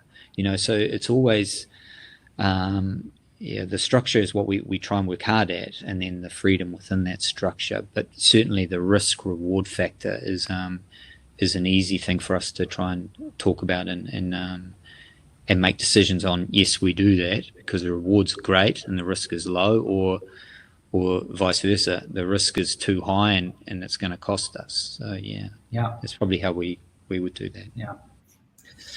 All right. We somehow are coming to an end. I have a small clip. I prepared a small clip, and it's about you, Max, talking to the team, because we've seen you talking to the team after the match. The team just lost in one of those very few unique finals they will play in their lives as players. And I would like you to, if you're able to share with us, what are you telling them? How do you manage this process? How, what's the way, because you probably will use your intuition as well also to act in the moment, but what was happening there? I'll show you the moment. Actually, with the last 2 shootouts happening, many things happened in that series also, of course. The Netherlands must score to prolong this If he misses, and the Netherlands score, then the Netherlands will be world champions again. Florent Van Obel has been hectic. with a little wry smile. Damon Bluck now just tightens the pass. Yeah, he's taking his time. He's making Van Oval stand there. So Florent Van Oval to give Belgium the lead for the first time in this shootout. Van Oval up against Clark. Van Oval. Can he score? He can score! And they might refer this again. I don't think they'll win this one. I think that's okay. Let's listen. We're looking for a stick obstruction. Referral. Stick obstruction from the attacker. Okay, I'll have a look. Thank you. So will it be wind out of the Belgian cells for the second success of that? I hate seeing it decided like this. There's the play, but there's no stick obstruction there. Ball is on the end of his stick. Yeah. There's nothing. This is a goal. And crucially, the Dutch might have lost. Let's listen. They might lose their referral here. I think there is no clear reason to change your decision. Belgium lose the referral. The Netherlands lose their referral, not Belgium. The Netherlands lose their referral. Yes, they're great pressure. Video referral. You've got the decision right. And they've got it right on the scoreboard here. So now here we go. Now it's all on Jeroen Hertzberger's shoulders to keep this one alive. Hertzberger, who scored the first time round, starts again for the Dutch. Hertzberger went to the right last time, goes to the left this time. He's got one! He's missed! And Belgium are the world champions! What a result for Belgium! Is that first ever World Cup final? They have taken the glory! And What a top spot, half the podium! What a fantastic performance by Belgium! They looked dead and buried in the shootout, but they've turned it around and have won it 3 goals to 2. Well, what an outcome. it's here Marvellous victory. going to happen, You can't say they didn't deserve it. It was a fight. where you're bringing the team together. Of course, the devastation. The Netherlands have been really disappointed. It's a terrible way to lose. The Netherlands won their first World Cup in '73 on a shootout, and the seventh final. Many years later, they lose on a shootout. And that team, well, they're ecstatic. And here he One comes. team's disappointed. One team's ecstatic. Runners up in Rio. Runners up. The European Championships twice. It is now their turn. It is now their time. Okay, stop it here. Yeah, this is what I mean. This moment. Yeah, I mean, Thomas, I think it's. Can you tell me the video? Yeah, of course. I think it's about respect. And I think the thing that we said was actually, we lost the game, and just go and shake hands the same way that the night before, the same way we were the good winners, and we shake hands with the Aussies because we're in a good mood. I think we need to actually show some respect. Actually, first up, just go and shake hands, all of us, to the Belgian players and go out. Just say, well done, congrats. And then that's the thing, the first thing that came to my mind. But if I'm honest with you, I think that intuition with me comes with information. It's not just wake up in the morning and do whatever. I think this comes from some place. But that was one thing, and the second part of it was just try to stay together and let ourselves feel what we need to feel. Just not a feeling, not even one feeling is bad to feel at that point in time. And just stay together and stick together, and that's what we did the whole night and back in the hotel. But I think that probably the first thing that I said then was actually just turn around, pick it up, go and shake hands, and say well done to the Belgian players because they deserve to win the World Cup final. That's it. Yeah. Okay. Yeah. All right. Well, I thought it was, of course, it's a very impressive moment because the emotions are so contradictory. Of course, I know that moment also, and I know you as a coach that you usually grab that moment and bring them together to keep that feeling of team intact. So that's what we did. Yeah, exactly. Yeah, it's about sharing, Max. So that's what I would like to share with the others as well. Yeah. There have been some questions that I would like to ask from the people attending. I would like to start with that now with the Q&A. The first question is for Max. Yep. And I read it now. There has been a lot of talk about load. Yep. Can you be more specific about what you mean by load? What is load? And what this looks like for a hockey player? I think it's a good question, by the way. Yeah, I mean, load is, I think, what we design a preparation for a tournament. It's 4 years, 3 years, 2 years, 1 year, to the month, to the week, to the day.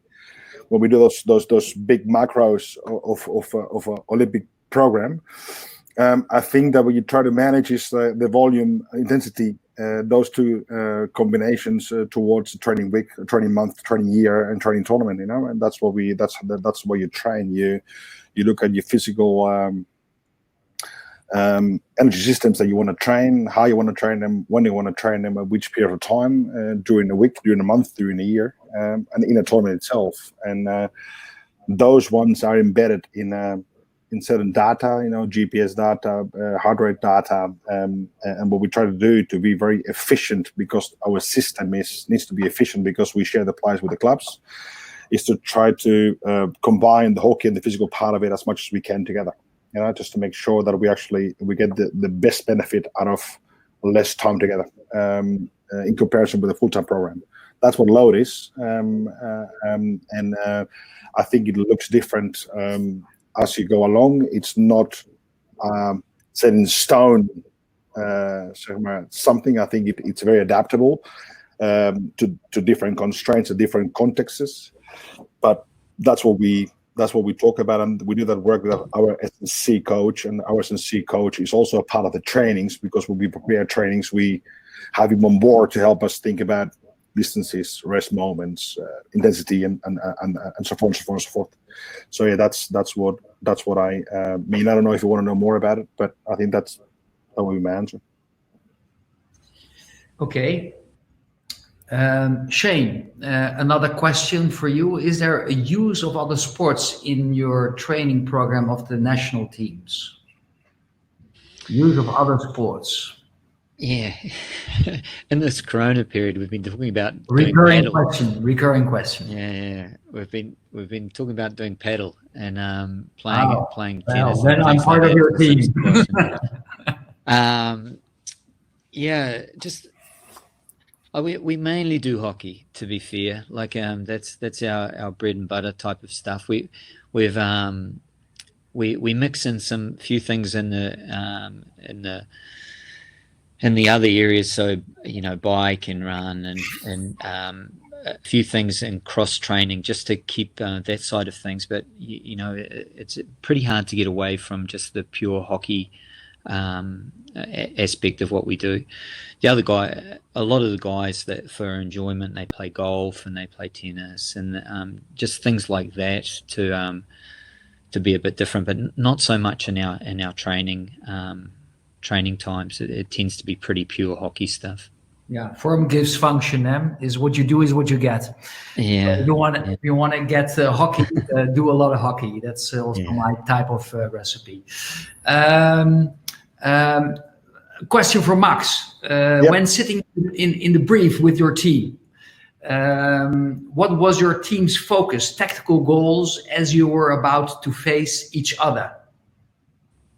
Yeah, we had a team talk, and I think that you try to reinforce the things that you know about them, because you played through the years a lot against Belgium, so you get a sense of what suits them and what suits them less. The same thing that they do with us. I think that sometimes it gets too much. So I think that he thinks, and I think that he thinks that I think is sort of story. You know what I mean? And so we try to be very clear in the work of final that it was about us. What do we want to play and how do we want to play?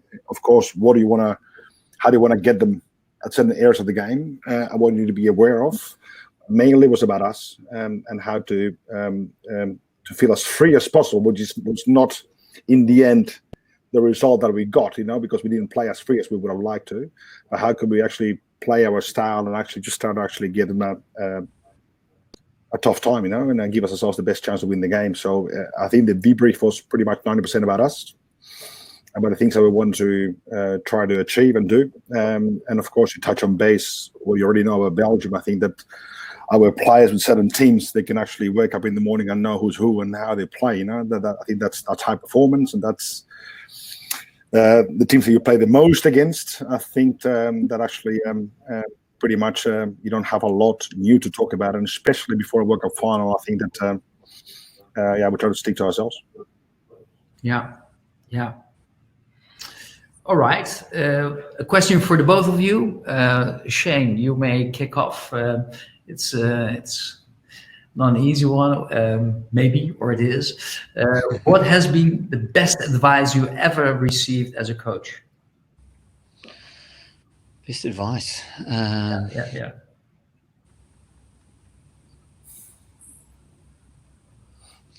Yeah, probably the best when I was starting out. Probably one of the thing that I took on board the most was try and have if you can, get a diverse range of teams to coach, and when I heard that, I didn't fully understand it until I took that approach. You know, so when I came to Belgium, I took on a youth team, I took on a women's team, and I took on a first men's team, and what ended up happening was your first team was your final product, so your first men's team. So you know everything you did in the others was kind of to have a finished product. Your women's team was to work on understanding how to build different relationships and why men and women have different drivers and why they have the same drivers for certain ways of playing and things like that.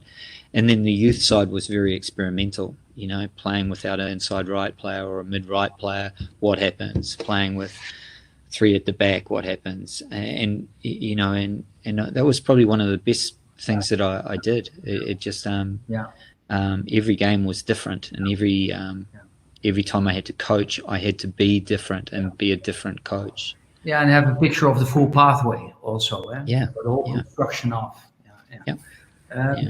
Okay, very nice. Max? Yeah, I mean, I think a lot. I'm still getting those pieces of advice. You know, it happens today still. You know? I think on Saturday I was till now.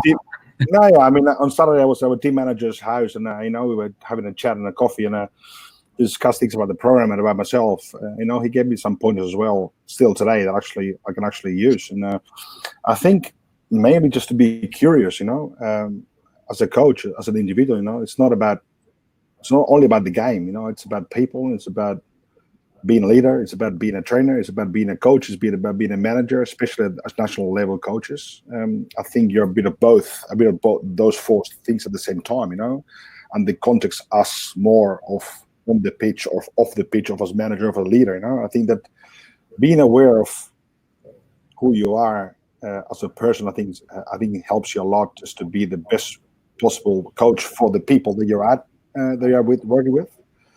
And just be very curious to keep on learning. I think those two probably I keep on hearing them, you know, and through different levels, through my RG coaches until you know, team manager on Saturday at his home in Haarlem, you know. That was pretty much.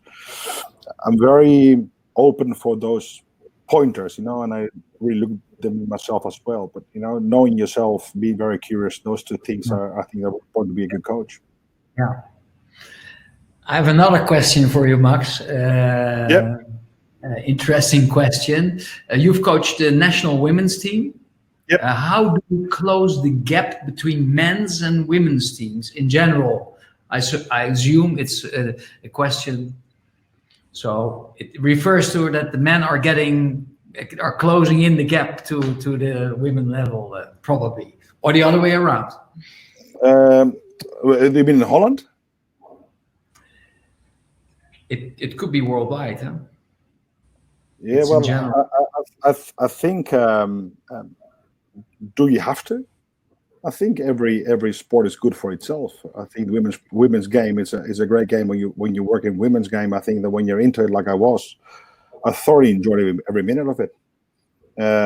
and I saw speed as well, and I saw power as well, and I saw leadership as well, and I saw tough people as well, tough players as well, honest players as well. I think the comparison, we probably don't want to go there because I don't think it's fair to any parties involved. I think that actually you need to be very aware that it's not about men or women, it's about the athlete, the person behind the athlete, that what matters, whether it's a woman or a man, so be it.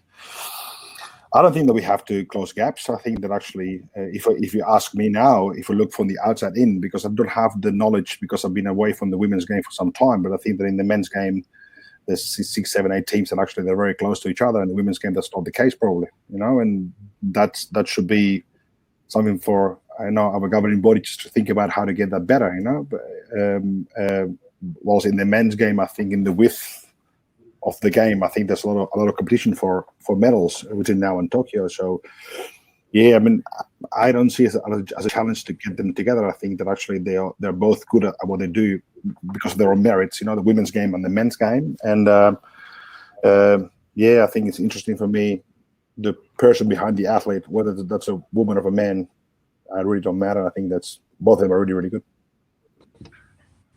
All right. Difficult question, by the way, but I think indeed it's about athleticism. Shane, a question for you. Does it help having different international influences in your coaching staff?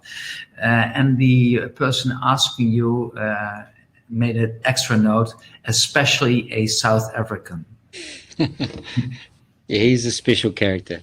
I think it's great, actually. We have on staff, we have 3 Belgium, 1 South African, 1 Dutch, 1 New Zealand, and our hockey director is an Australian. So what it brings is just a different way of looking at the same puzzle. Everyone's had a bit different background. They bring different things that they think are important for the game, and then you have really open discussions. I think we have 3 coaching staff that are very active. So there's myself, Michel van der Heuvel, and Craig Fulton, and all of us are very different. You couldn't get probably more different people, but because we're so different, we actually complement each other quite well. Like Michel does his thing in his own peculiar way, and I do my thing in my strange way as well. And then we bring it all together, and the discussions are really healthy.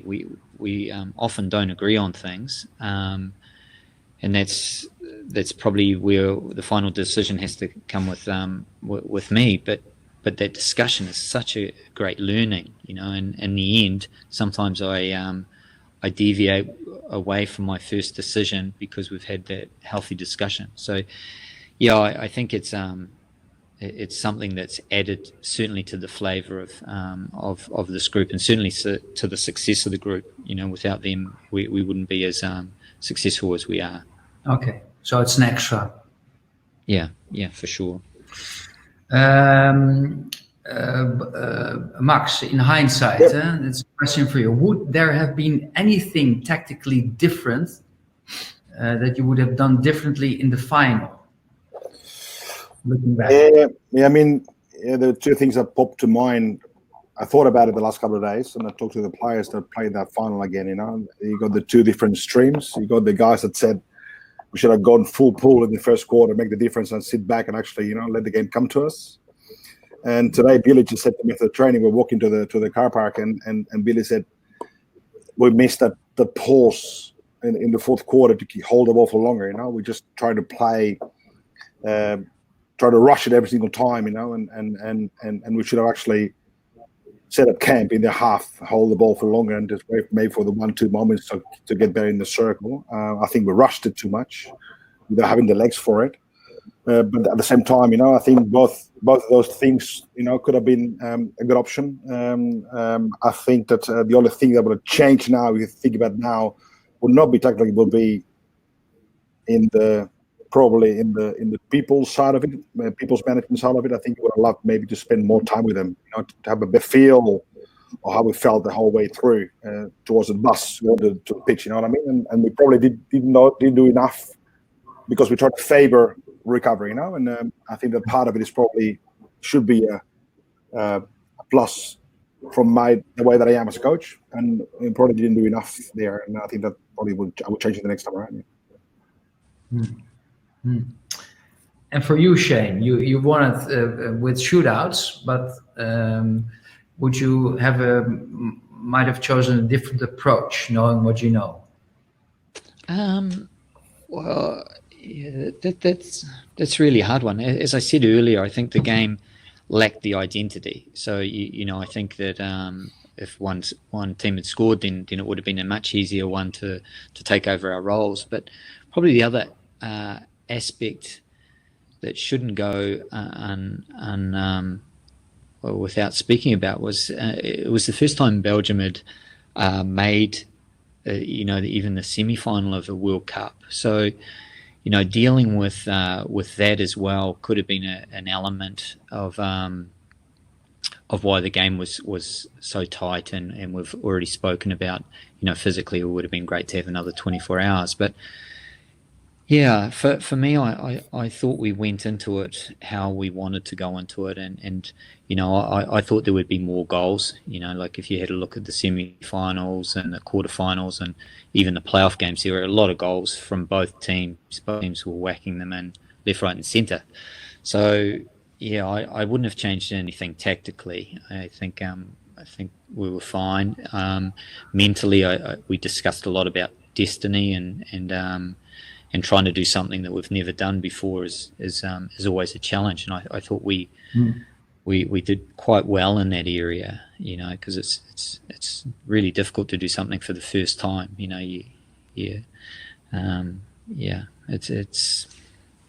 It's a unique situation, and I thought we handled it okay. All right. A question for Max. Yep. How much responsibility do you give the captain and senior players during the pre-match brief? Yeah, I mean, our meetings are very open, so I think that not necessarily has to do about the captain. I think every player can contribute at any given time. You know, we try to shy away from big meetings. We try to do a lot of small meetings that people actually get talking and get discussing things at all times. So I think that when we sit together, I think it's probably much more a reminder moment of this is what we spoke about, this is how it looks like, and that's it. It goes for a very, very short period of time. I think through the years, I realized more and more that when we get into the bus to the game, I try not to go into the change room beforehand. And the change room belongs to the players, and just let them be, let them get ready, let them have their own rituals and things like that. I just go for a pee and then go back out again, you know. And I respect their space a lot, and I think that what we try to do every day in tournament setups or in training camps after breakfast, I sit down with the captains, you know, and have a coffee, have a walk around, and you know, and we discuss the day and what do they see, what do they feel, and what they're looking forward to, and what they want to change, and you know, so I got a good feeling about where they're at any given time, and then I let them be, you know, and I'm there to support them when needed. So not necessarily the captain is the one that needs to talk in the team talks and team debriefing. Sometimes he is, sometimes he's not. But I think we try to have every player contribute in our setup, you know. I think that makes us better, you know, and that's also part of our culture. Dutch are very opinionated in a good way and sometimes in a bad way. So why not use that in your advantage, you know, and that's what we do. That's culture. Yeah, of course, it is. Yeah. My wife too.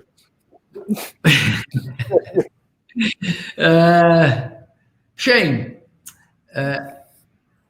I think we have a Belgian participant, because the question itself seems like to be very local.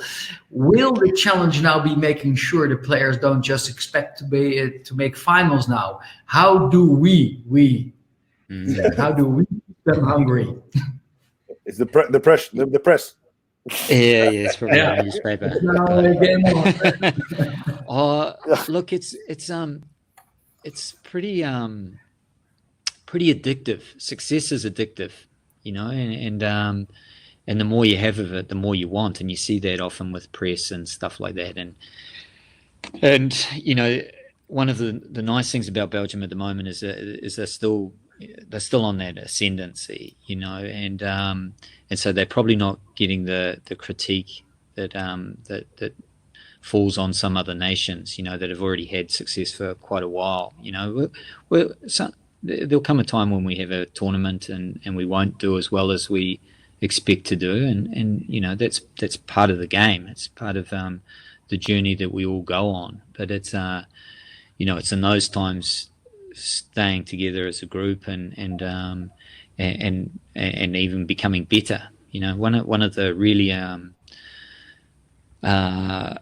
magical moments that I had recently was at the Europeans. You know, we were down and out against Germany in the semi-final, trailing 2-0, playing okay, creating opportunities, but certainly not looking as if we're going to score.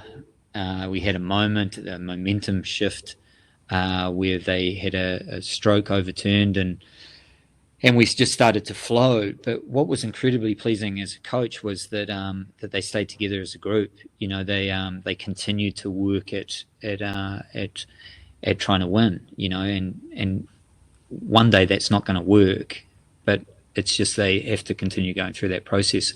And if they don't win something, our support network, the fans and the press and things like that, you have to also understand that it's part of hockey. There's some really good teams out there, and not every day you're going to win it.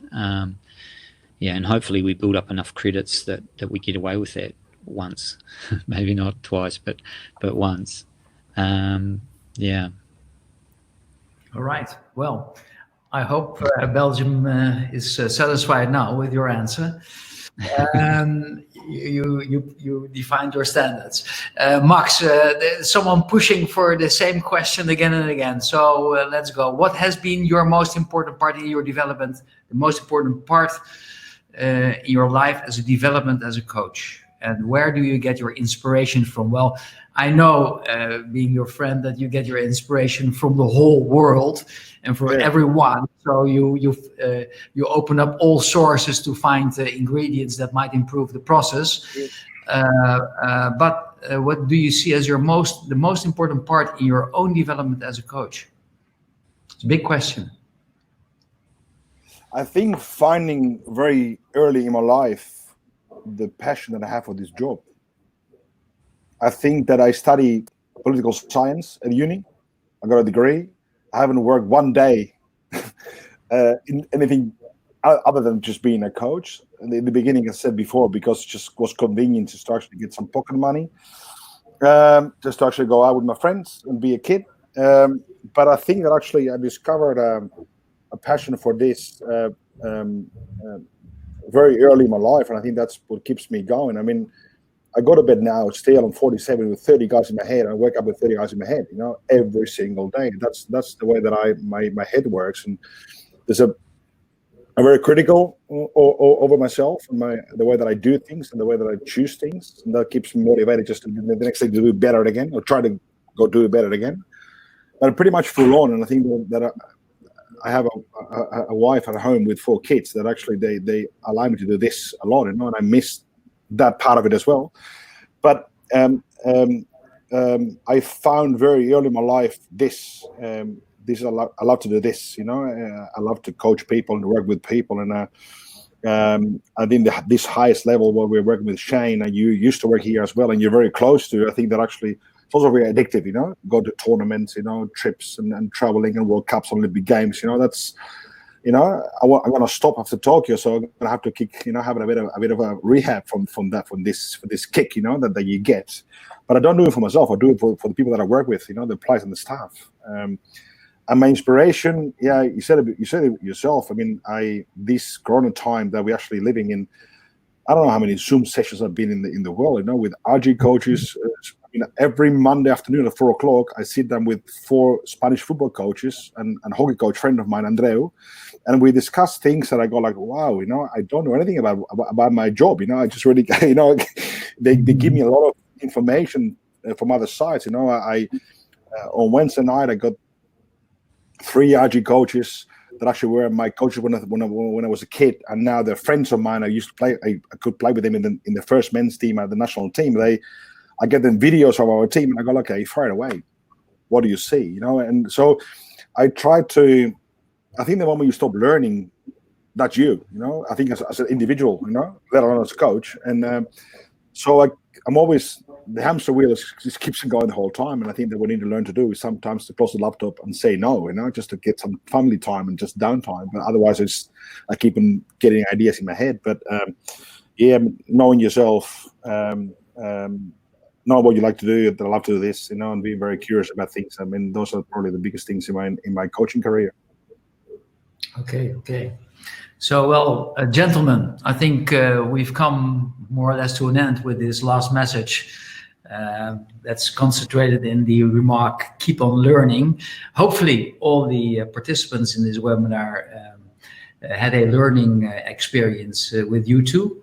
I would like to thank you a lot on a personal base, but also on behalf of FIH, that you're willing to contribute to this big world network of passionate coaches, hopefully, that were able to be in contact with you, ask their questions, but also that you were able to share your views. So for this occasion, thank you very much, Shane. And Max, thank you very much. My pleasure. Thank you very much. Thanks, guys. So, take care. Bye-bye. Yeah. Take care. Bye. Bye.